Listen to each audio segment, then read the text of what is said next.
முந்தி விநாயகனே முழுமுதற் கடவுளே, அன்னை உமையவளின் அருந்தவ புதல்வனே உரைக்கின்றேன். பைரவ குரு கவசத்தை பணிவோடு சொல்கின்றேன். பிழை பொறுத்து அடியேனின் பக்தியினை ஏற்றிடுவாய்.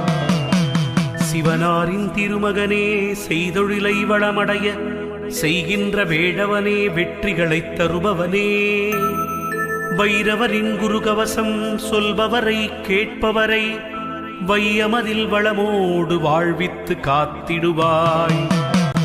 பைரவா சரணம், பைரவா சரணம், பாவங்கள் போக்கும் பைரவா சரணம். ஈசனின் மகனே இறைவா சரணம், எங்களை காக்கும் துணையே சரணம். அன்பர்க்குறையெல்லாம் பொறுத்தே என்றும் ஆட்கொள்ளும் ஐயனே சரணம் சரணம்.